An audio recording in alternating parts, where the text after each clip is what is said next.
Hello everyone, welcome to another episode of Idle Talk. I'm your host Ujala Maryam and today we have with us Rahim Khan. Rahim Khan is the first musicologist from Gilgit-Baltistan. He has studied music, its history and its forms. Apart from that, he has worked with different organizations as a music coordinator. इसके अलावा उन्होंने Hunza folk music के ऊपर एक ethnographic study भी की है. Rahim Khan, welcome to Idle Talk and thank you for being here. Thank you Ujala, thank you team idol talk. इस म्यूज़िक के ऊपर बात करने के लिए आप लोगों ने मुझे इनवाइट किया है, तो थैंक यू अगेन। आप एक म्यूज़िकोलॉजिस्ट हैं और काफ़ी लोगों को नहीं पता कि म्यूज़िकोलॉजी क्या चीज़ है और म्यूज़िकोलॉजिस्ट क्या करते हैं। तो बीइंग अ म्यूज़िकोलॉजिस्ट, आप मुझे ये बताएं कि आप में और एक म्यूज़िशियन में क्या डिफरेंस है और साथ साथ म्यूज़िकोलॉजी के अंदर आपने किन किन एरियाज़ के ऊपर काम किया। जो म्यूज़िकोलॉजी है, it's all about study of music, जिसमें न सिर्फ म्यूज़िक की टेक्निक्स, म्यूज़िक की टेक्निक से मुराद सुर, ताल, इनके अलावा इसकी कल्चरल हिस्ट्री, हिस्टोरिकल बैकग्राउंड, इसका इमोशनल बैकग्राउंड, और अब ये समझ लें कि किसी भी म्यूज़िक के क्रिएट होने से पहले, क्रिएट होने तक और क्रिएट होने के बाद म्यूज़िक का क्या असर रहता है, इस सब को आप म्यूज़िकोलॉजी कह सकती हैं। दूसरी बात जो है म्यूज़िशियन और म्यूज़िकोलॉजिस्ट में फ़र्क, वो अब ये समझ लें कि एक इंजीनियर, एक आर्किटेक्ट और एक मिस्त्री का फ़र्क है। मिस्त्री एक्चुअली बिल्डिंग बनाता है, आर्किटेक्ट डिज़ाइन करता है उसके मुख्तलिफ़ पहलू को मद्देनज़र रखते हुए, जिसमें मौसमी मसाइल हैं, वहाँ पे उस घर में रहने वालों के sensitivities, emotional attachment, number of persons, फिर अगले कुछ कितने सालों तक ये डिज़ाइन सस्टेन करेगा, ये सब सोच के आर्किटेक्ट डिज़ाइन करता है, जबकि एक मिस्त्री एक्चुअली उस बिल्डिंग को डिज़ाइन होने के बाद बनाता है। म्यूज़िशियन को म्यूज़िकोलॉजिस्ट होना एक प्लस पॉइंट है, और ज़रूरी नहीं है कि एक म्यूज़िकोलॉजिस्ट म्यूज़िशियन हो, ठीक है।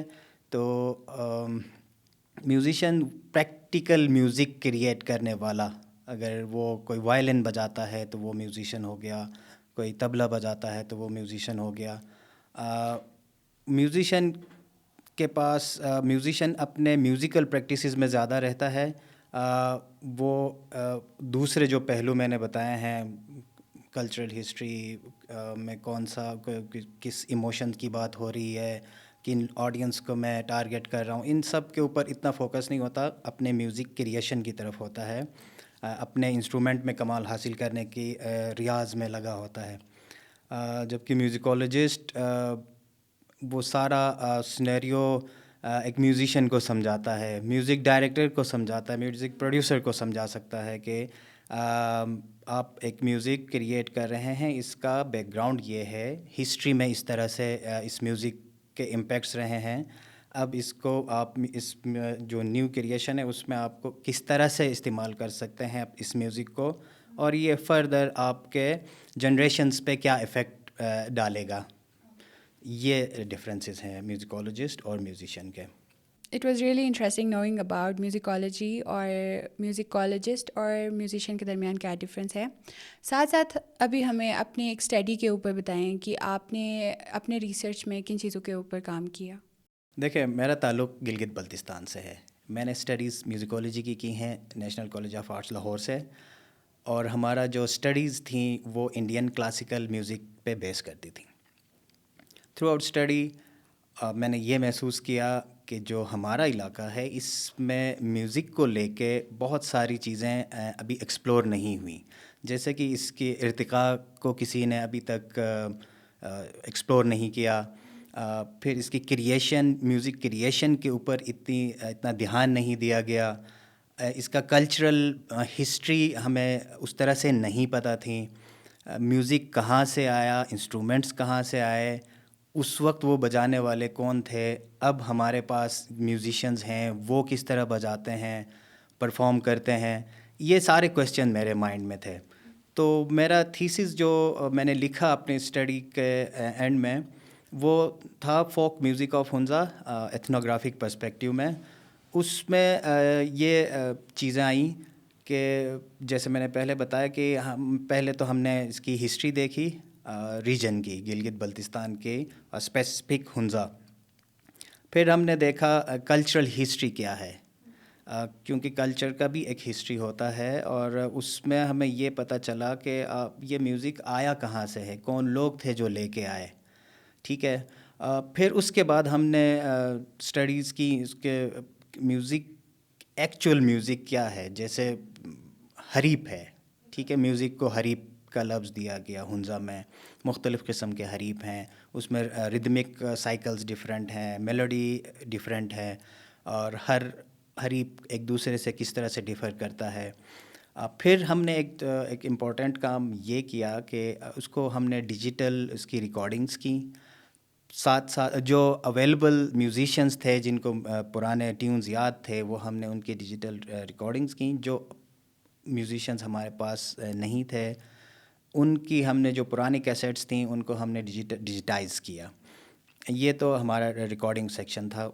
उससे भी मेन चीज़ हमारे पास ये आ गई, हमने जो अपने थीसिस में किया वो ये था कि म्यूज़िक की एक लैंग्वेज है जिसको स्टाफ नोटेशन कहते हैं, जो वेस्टर्न स्टाइल है म्यूज़िक को नोटेट करने का। उसमें हमने बहुत सारे हरीब्स को हमने नोटेशन के अंदर नोटेट किया है, रिकॉर्ड किया है। अब जब के 10 साल 20 साल 50 साल बाद भी अगर कोई म्यूज़िशियन हुंज़ा के हरीब को लेके बजाना चाहेगा, परफॉर्म करना चाहेगा किसी भी इंस्ट्रूमेंट पे, तो वो उस नोटेशन को लेके कर सकता है। आपने जिन हरीब की डिजिटाइजेशन की बात की, तो अगर कोई उनको एक्सेस करना चाहता है, क्योंकि ये बहुत ही अच्छा स्टेप लिया गया है हरीब के प्रिजर्वेशन के लिए, तो अगर उनको कोई एक्सेस करना चाहे तो वो कहाँ से एक्सेस कर सकते हैं? आपके पास वो आर्काइव्स में है कि नहीं? जो मेरी रिकॉर्डिंग्स हैं डिफरेंट हरीब की, पुराने हरीब्स की, वो इस वक्त अवेलेबल हैं नेशनल कॉलेज ऑफ आर्ट्स की लाइब्रेरी में। वहाँ से आप एक्सेस कर सकते हैं और अब तक काफ़ी सारे लोगों ने पर्सनली एक्सेस किया है और वो फिर क्वेश्चनर्स बना के फिर अप्रोच करते हैं और उन्होंने उसके आगे काफ़ी सारा काम भी किया हुआ है। मेरे बाद कुछ जूनियर्स आए, उन्होंने अपने थीसिस के लिए उससे हेल्प लिया और कुछ पंजाब के ही म्यूजिशियंस हैं, म्यूज़िकोलॉजिस्ट हैं, उन्होंने रेफरेंस के तौर पर वहाँ से वो लोग स्टडीज़ करते रहते हैं। अब हम म्यूज़िक के हिस्ट्री को देखें तो हिस्ट्री से लेकर अब तक म्यूज़िक का एक बहुत बड़ा किरदार रहा है इंसान के इमोशंस के ऊपर और उनको एक्सप्रेस करने के ऊपर। तो जैसे हमारे पास पहले पुराने सिविलाइजेशंस हैं, इंडिया, चाइना, ग्रीक, उनके फ़िलासफ़र्स ये कहते थे कि म्यूज़िक एक बहुत अच्छा तरीका है इंसान के इमोशंस को एक्सप्रेस करने के लिए। अभी 21st सेंचुरी में रहते हुए क्या आप ये फ़ील करते हैं कि म्यूज़िक को अभी भी हम as a way of expression use कर रहे हैं, या फिर हम सिर्फ इसको एक कंज्यूमर आइटम की तरह ले रहे हैं? थोड़ा सा हम म्यूज़िक के इर्तिक़ा के बारे में बात करते हैं। जो बर्र-ए-सग़ीर में म्यूज़िक की इर्तिक़ा हुई वो तब हुई जब इंसान ने अल्फाज के ऊपर कमांड हासिल किया। अल्फाज के ऊपर कमांड हासिल करने के बाद उस वक्त के जो म्यूज़िकोलॉजिस्ट कहें, थिंकर्स कहें, जिन्होंने म्यूज़िक बनाया, उन्होंने ये सोचा कि जो अल्फाज हैं उसके अंदर लिमिटेशंस हैं। अल्फाज आपको ये बताते हैं कि आपने कहाँ जाना है, आप कैसे हैं, आपको भूख लगी है, आपको ठंड लगी है, आप क्या कुछ, मतलब अल्फाज में आप ये नहीं बता सकते हैं कि मुझे इस वक्त बहुत खुशी है, लेकिन उस खुशी को मैं अल्फाज में डिफ़ाइन नहीं कर पा रहा हूँ। मुझे बहुत दुख है, मुझे किसी बात का बहुत दुख है, मैं अल्फाज में बयान नहीं कर पा रहा हूँ। मैं सिर्फ इतना कह रहा हूँ कि मुझे दुख है, लेकिन उस दुख की इंटेंसिटी को म्यूज़िक से समझाने की कोशिश की, उस खुशी को म्यूज़िक से समझाने की कोशिश की। तो म्यूज़िक बना ही ह्यूमन इमोशन को डिस्प्ले करने के लिए, पोर्ट्रे करने के लिए, समझाने के लिए। जो पहले म्यूज़िक बना उस दौर में, उसमें ये था कि कहीं पे भी अल्फाज आपके नहीं थे, वो प्योरली सुरों पे बेस्ड था। इनिशियली 3 सुरों पे उन्होंने शुरू किया, फिर रिसर्चेस बढ़े, उसके बाद 7 सुर बने और रिसर्च अभी तक इतनी नहीं हुई है कि 7 से 8वां सुर बना हो, ठीक है।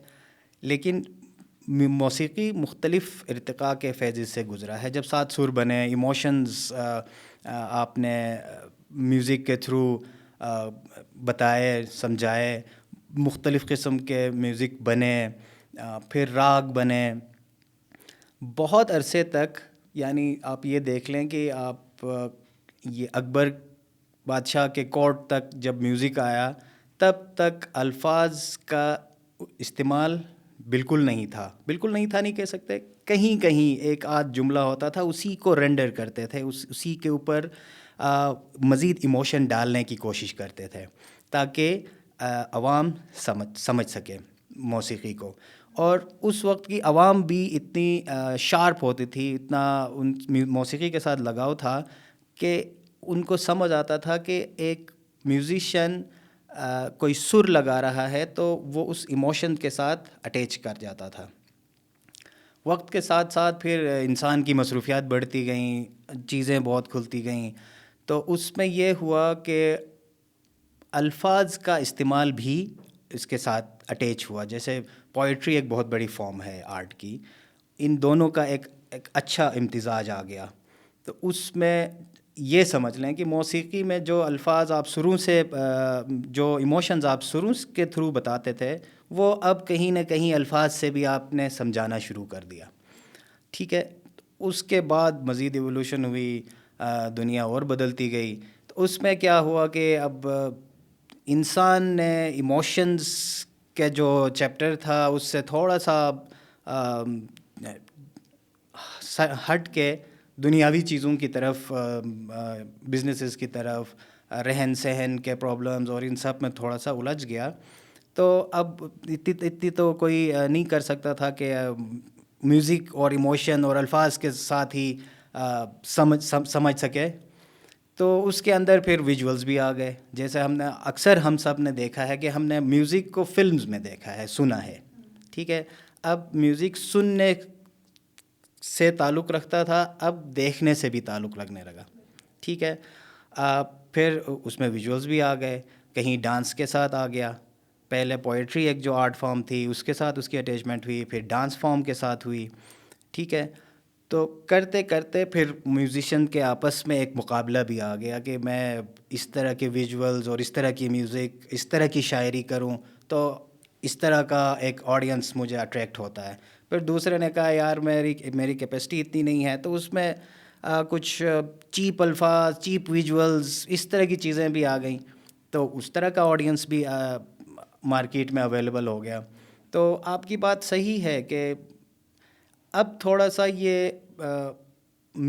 इमोशंस के ऊपर शायद इतना नहीं होता, जो हमें डायरेक्ट हम म्यूज़िक को सुनते हैं, जैसे हम फिल्मों में सुनते हैं, रेडियो पे भी सुनते हैं, और मुख्तलिफ़ जो आपके टीवी चैनल्स हैं उसमें भी जो बैकग्राउंड स्कोर होता है, तो उसमें आपकी वो जो सुनने वाला अंसर बहुत कम हो गया हुआ है। अल्फाज और विजुअल के ऊपर हम लोग ज़्यादा फोकस करने लगे हैं।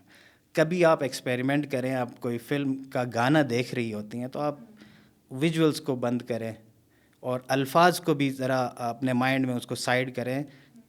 क्या आया वो बाकी का जो म्यूज़िक रहता है वो आपके इमोशन के साथ कम्युनिकेट करता है या नहीं?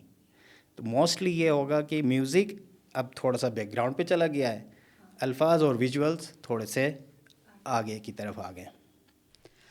रहीम, एज़ यू मैंशन कि म्यूज़िक के साथ अभी दूसरे फॉर्म्स ऑफ एक्सप्रेशंस भी आ चुकी हैं, तो अभी हम म्यूज़िक को अपने रिचुअल्स के अंदर भी देखते हैं, अपने सेरेमनीज़ के अंदर भी देखते हैं।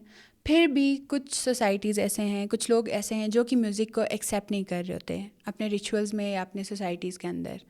लेकिन साउथ एशिया में हम एक एग्ज़ाम्पल देखें तो कव्वालीज़ एक म्यूज़िक के फॉर्म है जिसको बहुत पसंद किया जाता है।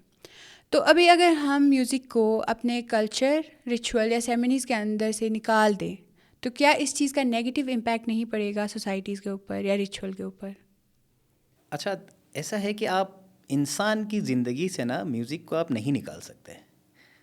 आप इंसान की ज़िंदगी से खुशी निकाल सकते हैं, गम निकाल सकते हैं। इमोशंस इन्हीं दो पैरामीटर्स के अंदर आता है ना, तो ये तो इंसान के साथ जुड़ी हुई हैं। मौसीकी आपके इन्हीं इमोशंस को इन्हांस करता है, आपकी कैथारसिस करता है, आपको खुश रखता है। तो म्यूज़िक तो आप इंसान की ज़िंदगी से बिल्कुल नहीं निकाल सकते। रही बात रिचुअल्स से निकालने की या किसी म्यूज़िक की किसी सेरेमनी से निकालने की, वैसा भी नहीं कर सकते, क्योंकि जो इस तरह के चीज़ें आई हैं ना कि ये करना है ये नहीं करना, ये उनसे बहुत पहले से म्यूज़िक आई हुई चीज़ है। बाद के जो रिचुअल्स हैं, थॉट्स हैं, वो बहुत बाद में अटैच हुए हैं। उनके अटैचमेंट की भी कोई ना कोई वजह होगी। जैसे आप किसी भी आप देख लें, पंजाब से आप ढोल नहीं निकाल सकते, ठीक है। पंजाब का दंगल हो रहा होगा तो बेहतरीन ढोल बजेगा, वो दंगल करने वाले को भी पावर दे रहा होगा और ऑडियंस को भी पावर दे रहा होगा। उसको देखने के लिए लोग और अट्रैक्ट होंगे उस ढोल की वजह से, ठीक है। इसी तरह आप गिलगित बल्तिस्तान में देखें, किसी शादी का रस्म, कोई हमारे हार्वेस्टिंग फेस्टिवल्स हैं, उसके अंदर जो हरीप नहीं होगा तो वो तो उसके बगैर अधूरा है, ठीक है। और आप ये नहीं कर सकते कि इस म्यूज़िक की वजह से हम इस रिचुअल को भी ख़त्म कर रहे हैं, हम इस सेरेमनी को ही ख़त्म कर रहे हैं, तो वैसा तो बिल्कुल भी नहीं हो सकता। दूसरी बात ये, जैसे मैंने आपको कहा ना, म्यूज़िक मुख्तलिफ़ दौर में मुख्तलिफ़ तरीक़े से इवॉल्व हुआ है। अब हमारे बीइंग ए पाकिस्तानी, हम ये समझते हैं कि पाकिस्तान में म्यूज़िक इस तरह का म्यूज़िक चलेगा, इस तरह का नहीं चलेगा, ठीक है। अगर इसके रूट्स देखें तो वो म्यूज़िक के वही रूट्स हैं।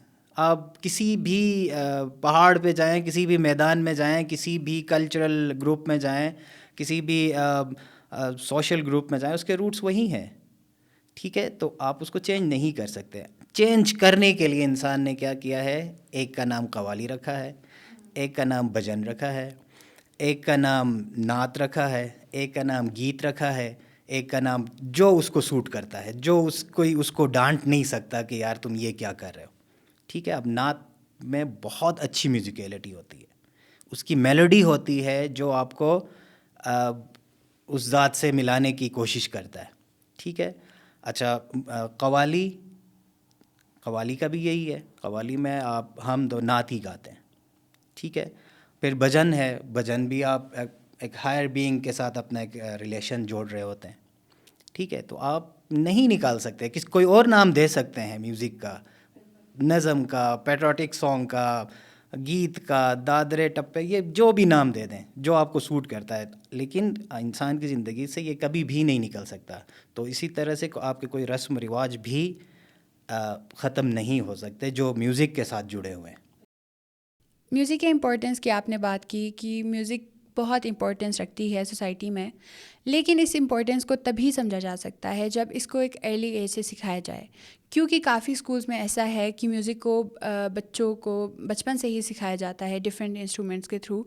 तो आप क्या समझते हैं कि म्यूज़िक एजुकेशन के बेनिफिट्स क्या क्या हैं? अगर वो पढ़ाया जाए स्कूलों में तो उसकी क्या अहमियत है? जो ह्यूमन माइंड है ना, उसके दो हिस्से हैं, ठीक है। आप स्कूल में फॉर्मल एजुकेशन लेते हैं, वो शायद आपके माइंड के एक हिस्से को स्टिमुलेट करता होगा, ठीक है। जो आर्ट फॉर्म्स हैं वो हमेशा इंसान के जो दूसरा स्फेयर होता है माइंड का, उसको स्टिमुलेट करता है। तो आर्ट एक्टिविटीज़, म्यूज़िक, वो आपके लिए उतना ही ज़रूरी है जितना आपका फॉर्मल एजुकेशन। ये बिल्कुल स्कूल से ही क्योंकि हर एज में डिफरेंट लेवल्स होते हैं एक्सेप्टेंस के, समझने के। बच्चों के अंदर एक डिफरेंट लेवल होता है, जो एडल्ट होते हैं उनके डिफरेंट होता है, जो बड़े होते हैं उनके लिए डिफरेंट होता है। तो ये अगर हम अर्ली चाइल्डहुड से ही या ये म्यूज़िक की तरफ या किसी भी आर्ट फॉर्म की तरफ लेके आते हैं, तो वो मैं समझता हूँ कि माशरे के लिए बहुत अच्छा है और ये होनी चाहिए। इसमें एक और पहलू भी आता है कि काफ़ी हमारे पास बच्चे या स्टूडेंट्स ऐसे होते हैं जिन्होंने म्यूज़िक को अपनी हॉबी वो लेके चल रहे हैं, और ऐसे बच्चों को काफ़ी अप्रिसिएशन भी मिल रही होती है फैमिली की तरफ से भी, और सपोर्ट भी मिल रही होती है। लेकिन अभी कुछ बच्चे ऐसे होते हैं जिन्होंने बचपन से ही मतलब म्यूज़िक के अंदर एक इंटरेस्ट डेवलप किया होता है और वो चाहते हैं कि वो उसको अपना कैरियर बना लें। तो ऐसे बच्चों के लिए आपका क्या मैसेज है कि उनको किस किस तरह के जो है ना स्ट्रगल्स फेस करने पड़ेंगे अगर वो म्यूज़िक को एज अ कैरियर अपनाएं? जी, ऐसा है कि आप जो इंसान के अंदर का जो आर्टिस्ट होता है ना, उसको आप कभी इसलिए नहीं रोक सकते कि आपने इस एक आर्ट, ये क्वेश्चन आप नहीं कर सकते कि आपने आर्ट क्रिएट करने के बाद वो कितने का बिकेगा, और उसके बाद आपके सोशल इनकम, आपकी जो इनकम है वो कितनी बढ़ेगी, आपके पास अच्छा घर होगा, गाड़ी होगी। ये शायद किसी आर्टिस्ट से इस तरह की तवक्को करना मेरा ख़्याल है ठीक नहीं है। ठीक है। दूसरी बात ये देख लें कि आर्ट जो है या आर्टिस्ट जो है, जो सही मानूँ मैं आर्टिस्ट, वो उसको कभी भी ये फ़िक्र नहीं होती है कि मैं इससे कितना कमा रहा हूँ या कमा सकता हूँ। आर्टिस्ट जो सही मानी में आर्टिस्ट होगा ना, वो उसका आर्ट बोल रहा होगा। ठीक है। दुनिया में बहुत बड़े नाम हैं जिनके आर्ट उनके मरने के बाद भी बिक रहे हैं, उनके नाम के पैसे वो मुल्क कमा रहा हो रहा है या उसकी फैमिली कमा रही होती है। ठीक है। सबसे पहले अप्रोच ये रखनी चाहिए कि आप एक आर्टिस्ट बन रहे हैं या नहीं। ठीक है। कहीं कहीं पे आप आर्टिस्ट, आपको ये लगता है कि आप आर्टिस्ट नहीं बन रहे हैं, लेकिन आप कुछ बजा रहे हैं, आप बजा सकते हैं। ठीक है। या इस तरह के आर्ट, किसी आर्ट फॉर्म को करने का आपके अंदर सलाहियत है, लेकिन आपके पास अपॉर्चुनिटी नहीं है कि आप उसमें मास्टर करें या एक आर्टिस्ट लेवल पे चले जाएं। ठीक है। तो वो जो आपके अंदर की स्किल्स हैं ना, वो आपके दूसरे जो प्रोफेशंस हैं उसमें आपको बहुत हेल्प करेगा। ठीक है। वो आपको हेल्प करेगा। जैसे मैं आपको बताऊं, आइंस्टाइन जो था ना, वो बेहतरीन वायलिनिस्ट था। ठीक है। अब उसने अपना जो साइंटिस्ट वाला पार्ट है उसको वो आगे लेके गया, साथ में वो म्यूज़िक का भी शौकीन था। ठीक है। और म्यूज़िक, वो उसके कुछ बातों में यही रिफ्लेक्ट होता है कि म्यूज़िक ने उसको कितना सपोर्ट किया है साइंटिस्ट बनने में। ठीक है। तो हम इस तरह से डायरेक्ट कोई कट नहीं लगा सकते कि आप म्यूज़िशियन बनेंगे या आर्टिस्ट बनेंगे तो आप नहीं कमा सकते। ठीक है। लेकिन ये मैसेज मैं ज़रूर देना चाहूँगा कि जो भी आर्ट फॉर्म या म्यूज़िक स्पेशली आप अपने स्किल का हिस्सा बनाते हैं, तो वो आपके किसी भी ज़िंदगी गुजारने में, जो आपका जो भी ट्रेड है, उसमें आपको बहुत हेल्प करेगा। बाकी आर्ट की अप्रिसिएशन और हर लेवल पे होनी चाहिए। जब बच्चा सीख रहा होगा, जब सीखना चाहता होगा, जब वो उसके ऊपर किसी कोई करियर बनाना चाह रहा होगा, तो जब तक उसको अप्रिसिएशन और उसी तरह सपोर्ट नहीं मिलेगी तो वो कहीं ना कहीं डाउन होगा। तो वो फिर उस तरह से जो हम नॉर्मली तवक्को रखते हैं उस पे वो नहीं पूरा उतर सकता। रहीम, टेक्नोलॉजी का इम्पैक्ट हम देखते हैं डिफरेंट फील्ड्स के ऊपर। फॉर एग्ज़ाम्पल, म्यूज़िशियंस पहले डिपेंड कर रहे होते थे टीवी चैनल्स के ऊपर या किसी भी सोर्सेज के ऊपर कि वो अपने म्यूज़िक को ऑडियंस तक पहुंचा सके। अभी टेक्नोलॉजी में एडवांसमेंट के बाद म्यूज़िशियंस को सिर्फ एक ऑनलाइन प्लेटफॉर्म चाहिए होता है कि वो अपनी म्यूज़िक अपने ऑडियंस तक पहुंचा सके। वो different online social media platforms use कर रहे हैं। इस एवोल्यूशन की वजह से एक आर्टिस्ट के लाइफ के ऊपर क्या इम्पैक्ट आ गया है?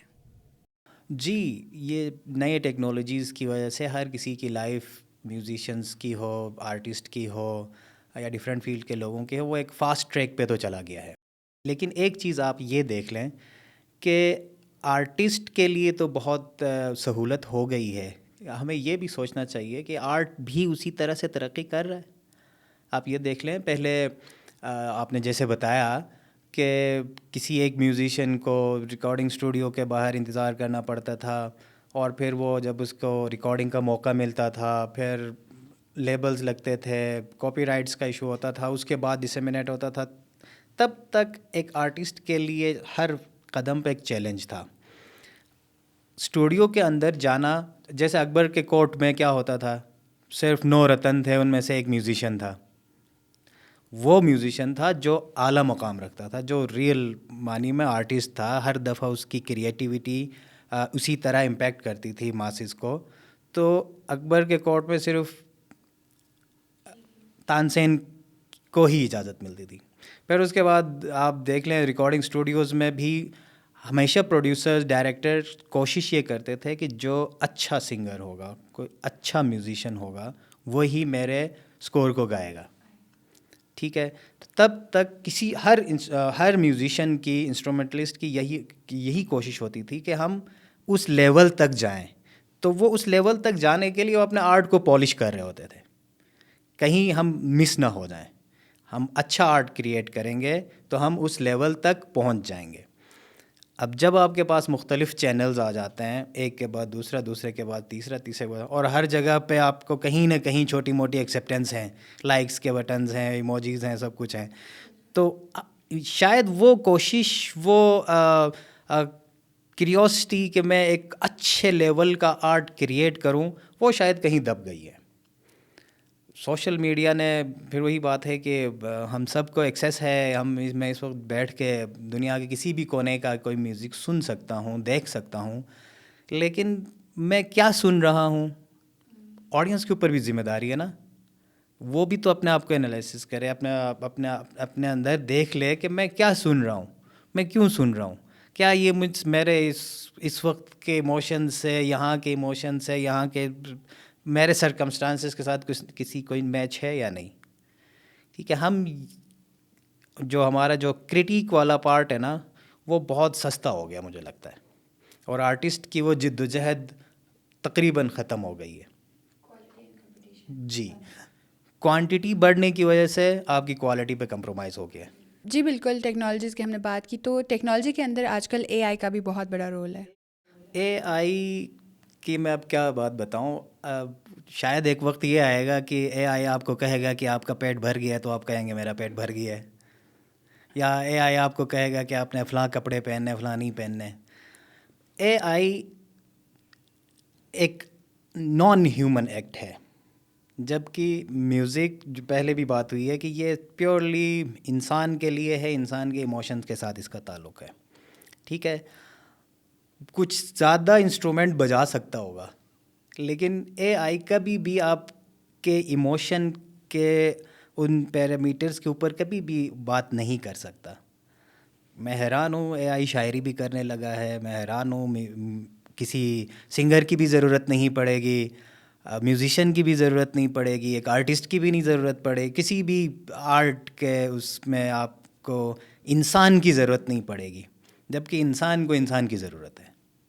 हमारे लिए कोई हेल्पिंग हैंड बन सकता है, लेकिन कोई ट्रूली वो रिप्लेस, बिल्कुल इंसान को रिप्लेस नहीं कर सकता। रोबोट्स आ गए हैं, रोबोट्स आपके लिए कहीं दूर की चीज़ करीब ला के दे देगा, लेकिन वो आपके इमोशंस को तो नहीं समझ सकता है।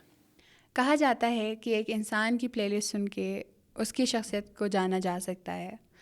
हम भी आपसे जानना चाहेंगे कि आप किस तरह का म्यूज़िक पर्सनली सुनना पसंद करते हैं। उसके साथ साथ बीइंग अ म्यूज़िकोलॉजिस्ट, आप कौन से म्यूज़िक को एसेंशियल समझते हैं? जी बिल्कुल, ये सही बात है कि किसी को समझने के लिए उसका प्लेलिस्ट का जानना भी ज़रूरी है। उससे पता चलता है कि इंसान कितना दुख में है या कितना खुश है। बीइंग ए म्यूज़िकोलॉजिस्ट, किसी चीज़ को, किसी कोई स्पेसिफिक प्लेलिस्ट रखना ना, मैं नहीं समझता कि ये प्लेलिस्ट मेरे पास होना चाहिए, ये सेट है, आज दिन को मैंने ये सुनना है, दोपहर सुबह ये सुनना है, रात को ये सुनना है, गाड़ी चलाते हुए ये सुनना है। इस चीज़ को मैं नहीं ध्यान देता। म्यूज़िक एप्रिसिएशन जो होती है ना, हमारी डिफरेंट लेवल पे, समटाइम्स तीसरे मोहल्ले से कोई अच्छी सी मौसीकी आ रही होती है, कोई अच्छी आवाज़ होती है, कोई अच्छा गा रहा होता है या बुरा गा रहा होता है, तो हम उसको अप्रिशिएट करते हैं या कहते हैं कि यार ये अच्छा नहीं गा रहा, ये इस तरह से गाता तो ये अच्छा होता।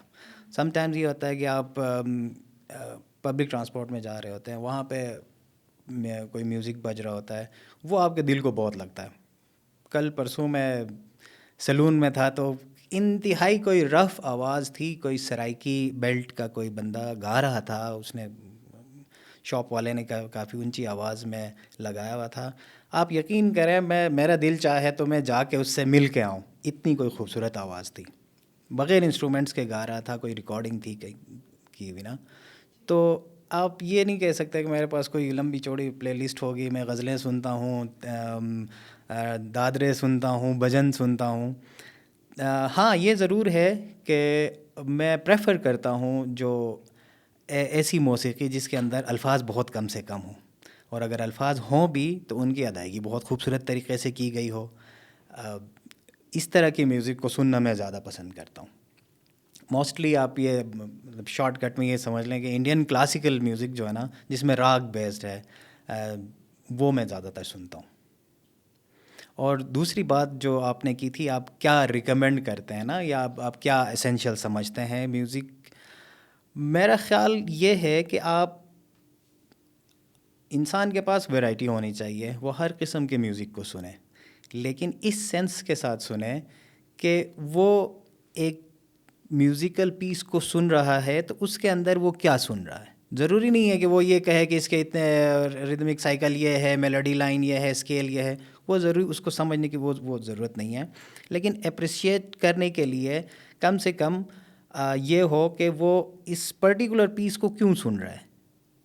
ठीक है, किसने गाया है, वो एक आर्टिस्ट गा रहा है तो उस वक्त उसकी क्या फीलिंग होंगी, मेरे फीलिंग के साथ क्या अटैच कर रहा है। यानी कि आप के पास ये कैपेसिटी हो कि मुझे ये म्यूज़िकल पीस पसंद नहीं आया। मोस्टली ये करते हैं कि फ़लाँ बड़े आर्टिस्ट का ये म्यूज़िक पीस है तो मुझे भी पसंद करना चाहिए, मैं भी उस दौड़ में शामिल हो जाऊं कि मैं भी इन बड़े बड़े आर्टिस्ट को सुनता हूं। ऐसा नहीं होता। आप जिसको भी सुने, समझ के सुने और सुन के समझें। ठीक है, समझ का होना बहुत ज़रूरी है। जैसे मैंने पहले भी डिस्कशन में बताया था कि आप सिर्फ आर्टिस्ट की ज़िम्मेदारी नहीं है कि वो आप म्यूज़िक प्रोड्यूस करे, म्यूज़िक सुनाए, लिसनर की भी उतनी ज़िम्मेदारी है। लिसनर को भी इतना ही अवेयर होना चाहिए ह्यूमन इमोशंस और म्यूज़िक के जो पैरामीटर्स होते हैं, या म्यूज़िक क्यों क्रिएट किया गया है, इस चीज़ को समझते हुए लिसनर को समझना ज़रूरी है। रहीम, आप यहाँ पे आए आइडल टॉक में, आपसे बात करके बहुत कुछ सीखने का और बहुत कुछ जानने का मौका मिला। Thank you again for being here. एक दफ़ा फिर आपका भी शुक्रिया, आप लोगों ने इस काबिल समझा कि मैं आपके साथ बात करूं, म्यूज़िक पे बात हो और ऑडियंस तक पहुंचाए। तो बहुत शुक्रिया, बहुत मज़ा आया आपके साथ बात करने का।